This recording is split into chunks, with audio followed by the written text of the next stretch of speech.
Hi everyone, welcome to English grammar videos. Here is the video of the grammar if clauses.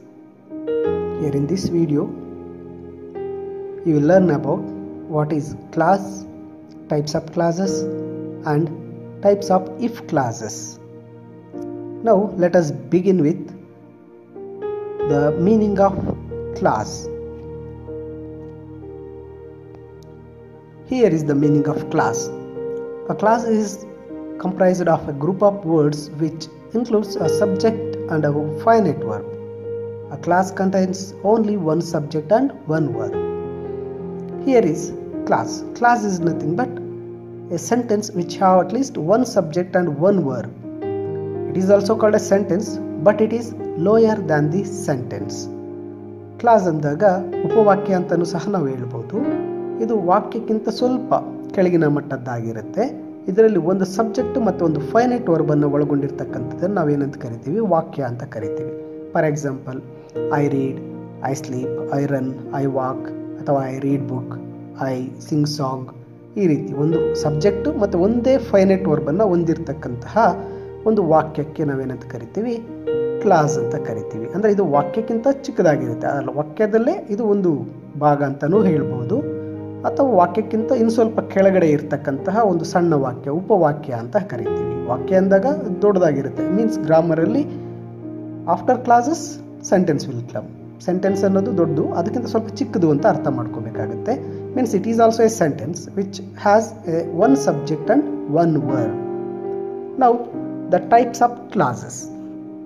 Here is the first type, independent clause. The name itself saying it is independent. It is independent and it gives the full meaning ಅಂತ.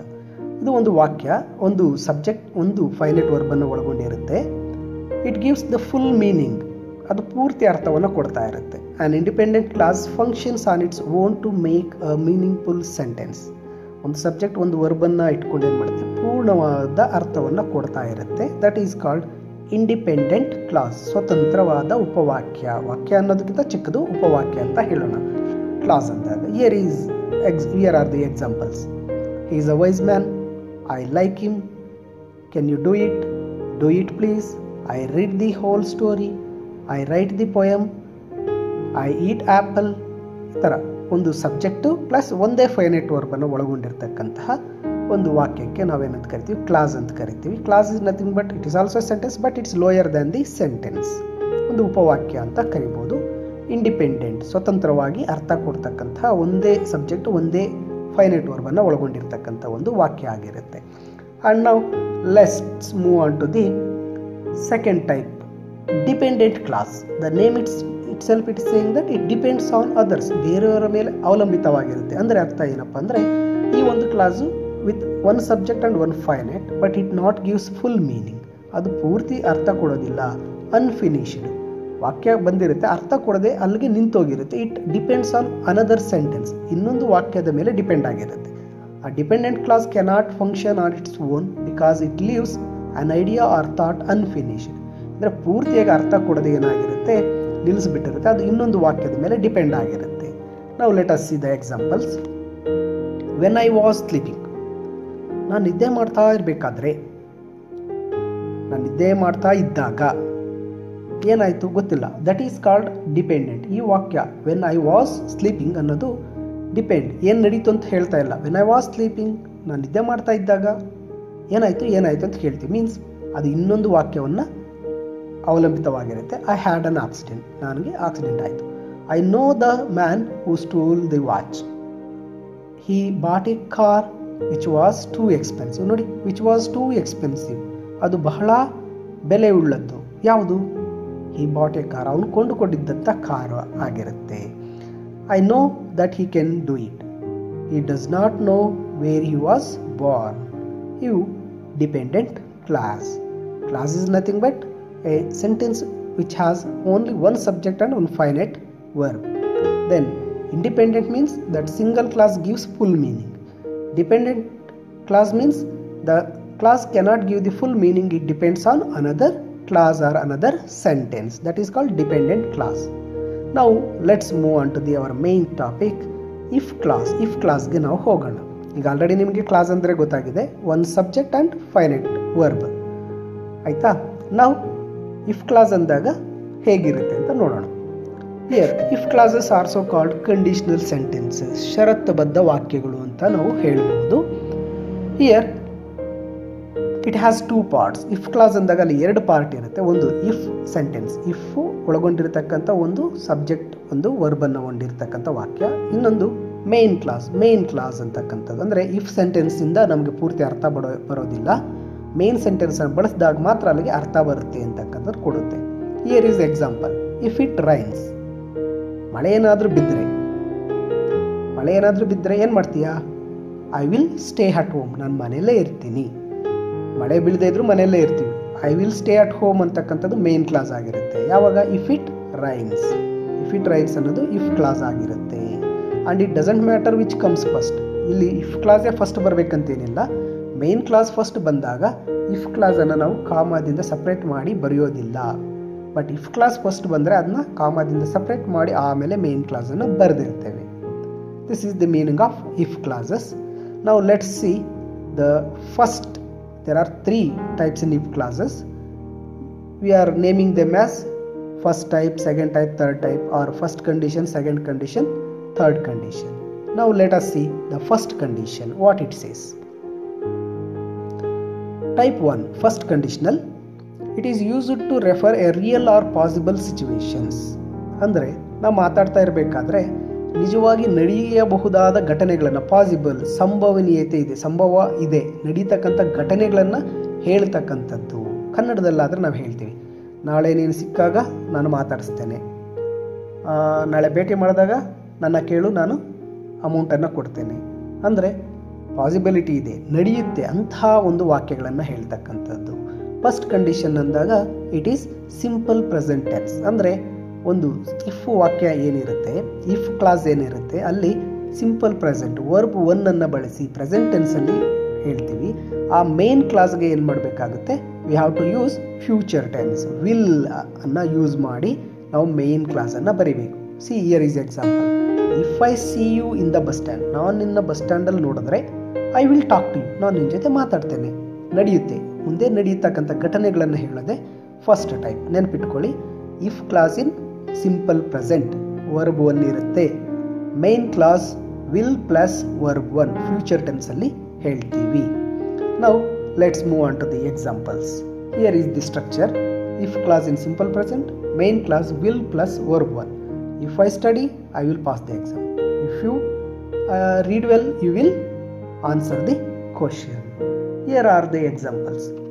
If I like coffee, like simple present, main class will plus verb 1. If I like coffee, I will drink it. If she sings well, ಅವಳು ಚೆನ್ನಾಗಿ ಹಾಡಿದ್ರೆ everyone listen the song, ಎಲ್ಲರೂ ಹಾಡನ್ನು ಕೇಳ್ತಾರೆ. If she sings well, everyone will listen the song. If you eat well, you will get good health. ನೀ ಚೆನ್ನಾಗಿ ತಿಂದರೆ ಊಟ ಈಗ ನಿನಗೆ ಮುಂದೆ ಒಳ್ಳೆ ಹೆಲ್ತ್ ಸಿಗುತ್ತೆ. ಇದು ನಡೀತಕ್ಕಂಥ ಘಟನೆಯನ್ನು ಹೇಳುತ್ತೆ, ಸಂಭವನೀಯತೆ ಇದೆ ನಡೆಯುವಂತಹ ಒಂದು ವಾಕ್ಯಗಳನ್ನು ಹೇಳೋದು. If the students practice well, ಇಲ್ಲಿ ಮಕ್ಕಳೇನಾದ್ರು ಚೆನ್ನಾಗಿ ಪ್ರಾಕ್ಟೀಸ್ ಮಾಡಿದ್ರೆ they will score good marks, ಅವರು ಒಳ್ಳೆ ಮಾರ್ಕ್ಸನ್ನು ತಗೋತಾರೆ. C year condition class if ಅಂತಕ್ಕಂಥ ಕ್ಲಾಸಲ್ಲಿ ಪ್ರೆಸೆಂಟ್ ಟೆನ್ಸ್ ಬಂದಾಗ ಮೇನ್ ಕ್ಲಾಸ್ಗೆ ನಾವೇನು ಮಾಡಬೇಕು? ವಿಲ್ ಫ್ಯೂಚರ್ ಟೆನ್ಸಲ್ಲೇ ಹೇಳಬೇಕು. Now the second type of the if clause. Here second conditional saying that it is used to refer to an unreal, impossible or improbable situation. Unreal, real ಆಗಿ ನಡೆಯೋಕ್ಕೆ ಸಾಧ್ಯ ಇಲ್ಲದೆ ಇರತಕ್ಕಂಥ ವಾಕ್ಯಗಳನ್ನು ಹೇಳ್ತಕ್ಕಂಥದ್ದು. ಇಂಪಾಸಿಬಲ್, ಆಗೋದಿಲ್ಲ. ಇಂಪ್ರಾಬಬಲ್, ಇದು ನಡೆಯೋದಿಲ್ಲ. ಅಸಂಭವನೀಯತೆ ಅಂತ ಹೇಳ್ತೀವಿ, ನಡೆಯೋದಿಲ್ಲ. ಕನ್ನಡದಲ್ಲಿ ನಾವು ಹೇಳ್ತೀವಿ, ನೆನ್ನೆ ನಾನು ಅಲ್ಲಿದ್ದಿದ್ರೆ ನೀವು ಕಿತ್ತಾಡಕ್ಕೆ ಬಿಡ್ತಾ ಇರಲಿಲ್ಲ, ನೆನ್ನೆ ಅಲ್ಲಿದ್ದಿದ್ರೆ ನಾನೇ ಎಲ್ಲ ನೋಡ್ಕೋತಾ ಇದ್ದೆ, ನೆನ್ನೆ ಬಂದಿದ್ದಿದ್ರೆ ನಾವಿಬ್ಬರು ಮಾತಾಡ್ಬೋದಾಗಿತ್ತು. ಅನ್ರಿಯಲ್, ನೀವು ಬಂದಿಲ್ಲ, ಅಲ್ಲಿ ನಡೆದಿಲ್ಲ. ಅನ್ರಿಯಲ್ ಸಿಚುವೇಶನ್ಸನ್ನು ಹೇಳುತ್ತೆ. ನೋಡಿ example. If I played well, ನಾನೇನಾದ್ರು ಚೆನ್ನಾಗಿ ಆಡಿದ್ದಿದ್ರೆ we would win the match, ನಾವು ಮ್ಯಾಚ್ ಗೆಲ್ಬೋದಾಗಿತ್ತು. ನೀನು ಆಡಲೂ ಇಲ್ಲ, ಮ್ಯಾಚ್ ಗೆದ್ದು ಇಲ್ಲ. ಅದು ಅನ್ರಿಯಲ್, ನಡೆದೇ ಇಲ್ಲ. ನಿನ್ನೆ ನೀನು ಆಟಕ್ಕೆ ಹೋಗಿರಲಿಲ್ಲ, ನೀನು ಬೇರೆಯವ್ರ ಹತ್ರ ಹೇಳ್ತೀಯ ನಾನು ಆಟ ಆಡಿದರೆ ನೆನ್ನೆ ನಾವು ಗೆಲ್ಬೋದಾಗಿತ್ತು ಅಂತ. This is the second condition. Here you have to keep in mind if clause in simple past verb two ಅನ್ನು ಬಳಸಿರುತ್ತೆ. ಮೇನ್ ಕ್ಲಾಸಲ್ಲಿ would plus verb one, would ಅನ್ನು ಬಳಸಬೇಕು. ಪಾಸ್ಟ್ ಟೆನ್ಸ್, ಪ್ರೆಸೆಂಟ್ ಟೆನ್ಸ್ಗೆ will plus verb one. Past tense ಬಂತು would plus verb one. Let us see the structure. See, simple past. Main ಕ್ಲಾಸಲ್ಲಿ would plus verb one or could plus verb one. If I studied, I would pass the exams. If I studied, I could pass the exams. Now let us see the examples. Examples: if I liked coffee, I would drink it. If I like coffee, I will drink it. If I liked coffee, I would drink it. ನೋಡಿ, present ಟೆನ್ಸ್ಗೂ past ಟೆನ್ಸ್ಗೂ difference ಇದೆ. Past tense liked ಬಂದಾಗ would ಅನ್ನು use ಮಾಡಬೇಕು.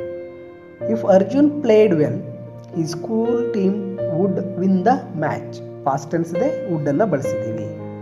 If I were the C M, ನಾನೇನಾದರೂ C M ಆಗಿದ್ದಿದ್ರೆ, ನಾನು ಸಿ ಎಂ ಆಗಕ್ಕೆ ಚಾನ್ಸು ಇಲ್ಲ, I would have give holidays. ನಡೆಯೋದೇ ಇರ್ತಕ್ಕಂಥದ್ದು, ನಾನು ನಿಮಗೆ ಹಾಲಿಡೇಸ್ ಕೊಡ್ತಾ ಇದ್ದೆ, ನಡೆದೇ ಇಲ್ಲ, ಇದು ರಿಯಲ್ ಆಗಿ ನಡೆಯೋದಿಲ್ಲ ಅಂತಕ್ಕಂಥದ್ದನ್ನ ಹೇಳುತ್ತೆ.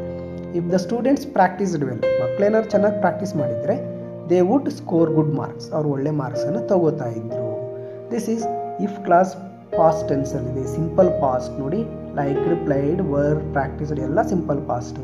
ಮೇನ್ ಕ್ಲಾಸಲ್ಲಿ ವುಡ್ ಅನ್ನು ಬಳಸಬೇಕು, would plus verb one. Now the third conditional.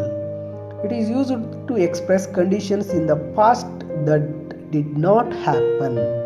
ಇದು ಅರ್ಥ ಮಾಡ್ಕೊಳ್ಳಿ. ವರ್ಬ್ 3 ಅಂತಕ್ಕಂಥದ್ದು ಭೂತಕಾಲದಲ್ಲಿ ನಡೆದೇ ಇಲ್ಲದ ಘಟನೆಗಳನ್ನು ನಡೆದಿದ್ದರೆ ಹೇಗಿರ್ತಾ ಇತ್ತು ಅಂತಕ್ಕಂಥದ್ದನ್ನ ಹೇಳೋದು. It is often to use express criticism or regret with would have, could have, should have. ಅಂದರೆ ಕ್ರಿಟಿಸಿಸಮ್, ವಿಮರ್ಶೆ ಮಾಡೋದು, ನಡೆದೇ ಇಲ್ಲ ಘಟನೆ, ಆದರೆ ಆ ಘಟನೆ ನಡೆದಿದ್ದರೆ ಏನು ಮಾಡ್ತಾ ಇದ್ವಿ, ಏನು ಆಗ್ತಾ ಇತ್ತು ಅಂತ ನಡೆಯದೇ ಇರ್ತಕ್ಕಂಥ ಘಟನೆಯನ್ನು ಊಹೆ ಮಾಡಿ ಹೇಳಿಕೊಂಡು ಮಾತಾಡ್ತಕ್ಕಂಥದ್ದು. ಫಾರ್ ಎಕ್ಸಾಂಪಲ್, ನೆನ್ನೆ ಏನಾದರೂ ನಾನು ಅಲ್ಲಿ ಇದ್ದಿದ್ದರೆ ಆ ಗಲಾಟೆ ಆಗೋಕ್ಕೆ ಬಿಡ್ತಾ ಇರಲಿಲ್ಲ, ಗಲಾಟೆನೇ ನಡೀತಾ ಇರಲಿಲ್ಲ ಅನ್ನೋ ರೀತಿ. ಅಂದರೆ ನಡೆಯದೇ ಇರ್ತಕ್ಕಂಥ ಘಟನೆಯನ್ನು ನಡೆಯುವಂತೆ ಊಹೆ ಮಾಡಿ ಮಾತಾಡ್ತಕ್ಕಂಥದ್ದು. If I had played well, we would have won the match. ನಾನು ಚೆನ್ನಾಗಿ ಆಡ್ಬಿಟ್ಟಿದ್ದಿದ್ರೆ ಮ್ಯಾಚ್ ನಾವೇ ಗೆದ್ದು ಬಿಡ್ಬೋದಾಗಿತ್ತು. ಆಡಲೂ ಇಲ್ಲ, ಗೆಲ್ಲಲೂ ಇಲ್ಲ, ಮ್ಯಾಚೇ ನಡೆದಿಲ್ಲ. ಅಂದರೆ the past the conditions did not happen, ಅಲ್ಲಿ ನಡೆದೇ ಇಲ್ಲದ ಇರ್ತಕ್ಕಂಥದ್ದನ್ನು ನಾವು ಊಹೆ ಮಾಡಿ ಹೇಳ್ತಕ್ಕಂಥದ್ದಾಗಿರುತ್ತೆ. ನಾವು let us see the structure. Past perfect. Past perfect ಅಂದರೆ ನೆನ್ಪಿಟ್ಕೊಳ್ಳಿ, ಹ್ಯಾಡ್. ಇಫ್ ಕ್ಲಾಸಲ್ಲಿ ಹ್ಯಾಡ್ ಬಂದಿರುತ್ತೆ ಪ್ಲಸ್ ವರ್ಬ್ 3 ಇರುತ್ತೆ. ಹ್ಯಾಡ್ ಬಂದರೆ ಅದ್ರ ಮುಂದ್ಗಡೆ ಬರ್ತಕ್ಕಂಥ ವರ್ಬ್ 3 ಇರುತ್ತೆ. ಮೇನ್ ಕ್ಲಾಸ್ಗೆ ವುಡ್ ಹ್ಯಾವ್ ಅಥವಾ ಕುಡ್ ಹ್ಯಾವ್ ಅನ್ನು ಬಳಸಬೇಕು. ಹ್ಯಾವ್ ಬಂದಿರೋದ್ರಿಂದ ಅಲ್ಲಿ ಬರ್ತಕ್ಕಂಥ ವರ್ಬ್ ಏನಾಗಿರುತ್ತೆ, ವರ್ಬ್ 3. ಪ್ರೆಸೆಂಟ್ ಟೆನ್ಸಲ್ಲಿ ವಿಲ್ ಬಂದರೆ ವರ್ಬ್ 1, ವುಡ್ ಬಂದರೂ ವರ್ಬ್ 1. ಆದರೆ ಇಲ್ಲಿ ಹ್ಯಾವ್, ಹ್ಯಾಸ್, ಹ್ಯಾಡ್ ಬಂದಾಗ ಅಲ್ಲಿ ವರ್ಬ್ 3 ಅನ್ನು ಬಳಸ್ತೀವಿ. ನೋಡಿ, if I had studied, I would have pass the exams. If you had prepared well, you could have answered the question. Okay, ಇಯರ್ ಹ್ಯಾಡ್ ಬಂದಾಗ ವುಡ್ ಹ್ಯಾವ್ ಅನ್ನು ಬಳಸಬೇಕು ಮೇನ್ ಕ್ಲಾಸಲ್ಲಿ. ನಾವು the examples. If I had liked coffee, I would have drink it. ನಾನು coffee ಇಷ್ಟಪಟ್ಟಿದ್ದರೆ ನಾನು ಕುಡಿತಾ ಇದ್ದೆ. ನೀನು ಇಷ್ಟನೂ ಪಟ್ಟಿಲ್ಲ, ಕುಡಿದು ಇಲ್ಲ, ಊಹೆ ಮಾಡ್ಕೊಂಡು ಹೇಳ್ತಕ್ಕಂಥದ್ದು. If Arjun had played well, his school team would have won the game. Had ಬಂದಿದೆ, ಮೇನ್ ಕ್ಲಾಸಲ್ಲಿ ವುಡ್ ಹ್ಯಾವ್ ಪ್ಲಸ್ ವರ್ಬ್ 3 ಅನ್ನು ಬಳಸಿದ್ದೀವಿ. If Raneeth had not wasted my time during exam, he would have passed it. Then if the students had practiced well, they would have scored good marks. ಇಲ್ಲಿ ನೆನಪಿಟ್ಕೊಳ್ಳಿ, condition 3ಯಲ್ಲಿ if ಕ್ಲಾಸಲ್ಲಿ had past perfect ಬರುತ್ತೆ, main ಕ್ಲಾಸಲ್ಲಿ ನೀವು would have ಅನ್ನು ಬಳಸಬೇಕು. If it is negative situation, we have to use negative also. Would not have, could not have ಅಂತ ಬಳಸ್ಕೋಬಹುದು. Now let us do some practice sentences for your better understanding. Here is a simple chart of the 3 if clauses.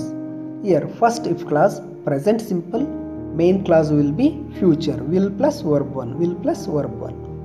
If second type, unlikely to happen, past simple irutte, then in main clause would plus verb 1 ಅನ್ನು ಬಳಸಬೇಕು.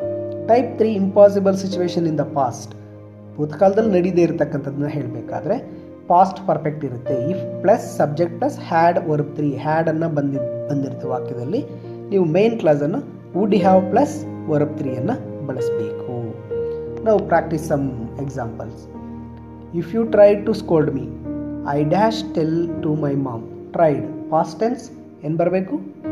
Wood. Correct, would. Second one, I will get there in time if dash. Will ಬಂದಿದೆ, ಇಲ್ಲಿ ನಾವೇನು ಮಾಡಬೇಕು? Simple present ಇರಬೇಕು. ಹಿ ಬಂದಾಗ verb S form ಇರುತ್ತೆ, that is runs. If he runs, he will get there in time. He will get there in time if he runs. Now if had ಬಂದಿದೆ. If had not been sick, I dash gone to party. ನನಗೆ ಮೈಗೆ ಹುಷಾರಿರಲಿಲ್ಲ ಅಂದರೆ ನಾನು ಪಾರ್ಟಿಗೆ ಹೋಗ್ತಾ ಇದ್ದೆ. ನೋಡಿ, ವುಡ್ ಹ್ಯಾವ್ ಅಂತಕ್ಕಂಥದ್ದು ಬರಬೇಕು. ಹ್ಯಾಡ್ ಬಂದಿದೆ, ವುಡ್ ಹ್ಯಾವ್ ಬರಬೇಕು. Next, the cat dash if you pull its tail. ನೋಡಿ, pull present tense, will plus verb 1. Yes, will scratch. The cat will scratch you if you pull its tail. If I dash near my office, I would be on time for work. Would ಬಂದಿದೆ, past tense. ಲೀವ್ಗೆ past tense, leaved. I would plant some trees around the house if I dash you. Past tense. I ಬಂದಿದೆ, be ಕೊಟ್ಟಿದ್ದಾರೆ. ಇಲ್ಲಿ be ಅಂತಕ್ಕಂಥದ್ದು present ಟೆನ್ಸ್ಗೆ am are, am is are. Past ಟೆನ್ಸ್ಗೆ was and were. Be ಇಲ್ಲಿ ಬರ್ತಕ್ಕಂಥದ್ದು ನಾವೇನು ಮಾಡ್ತೀವಿ? ಯಾವಾಗಲೂ ಐಗೆ ಈ ಇಫ್ ಕ್ಲಾಸ್ ಕಂಡೀಷನಲ್ಲಿ ಪ್ಲೂರಲ್ ವರ್ರನ್ನು ಯೂಸ್ ಮಾಡ್ತೀವಿ. ಐ ವರ್ ಸಿ ಎಮ್ ಅಂತ ಹೇಳಿದ್ನಲ್ವಾ, ಹಾಗೆ ಇಲ್ಲಿ I were you, I would plant some trees around the house. Now next one.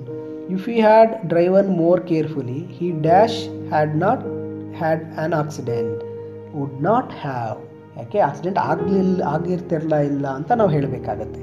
ಚೆನ್ನಾಗಿ ಡ್ರೈವ್ ಮಾಡಿದರೆ ನಿಮಗೆ ಆಕ್ಸಿಡೆಂಟ್ ಆಗ್ತಾ ಇರಲಿಲ್ಲ ಅಂತ ಹೇಳಬೇಕಾಗಿರೋದು. So would not have. If you had cooked well. ನೋಡಿ, ಹ್ಯಾಡ್ ಬಂದಿದೆ. The food dash been tasty. Would have been tasty. Ninth one, if you left your bike outside, someone dash it. If you left past tense ಬಂದಿದೆ. Steal ಇರ್ತಕ್ಕಂಥದ್ದು would steal. Past ಟೆನ್ಸ್ಗೆ would ಅನ್ನು ಬಳಸಬೇಕು. And last one, if it had not rained. Had ಇದೆ, not rained. She S would not have carried the umbrella. ನೆನ್ನೆ ಮಳೆ ಬರಲಿಲ್ಲ ಅಂದಿದ್ರೆ ಅವಳು ಛತ್ರಿ ತರ್ತಾ ಇರಲಿಲ್ಲ. ನೆನ್ನೆ ಮಳೆ ಬಂತು, ಛತ್ರಿ ತಂದ್ಲು ಅಂತಕ್ಕಂಥದ್ದನ್ನ ಹೇಳುತ್ತೆ. These are the examples and these are the if clauses. Keep in your mind, if clause is nothing but a subject and finite verb. Two types of clauses are dependent, independent and dependent. If clauses are three types. First condition, simple present, main clause, will plus verb 1. Second conditional, if clause in simple past, would plus verb 1. Conditional 3, if clause had means past perfect. Had word bandirutte. Main clause would have should be used. I hope you understood the simple basics of this if clauses. If you want to more information or if you want to learn more, just watch this video once again. You will get a better understanding. Thank you for watching this video.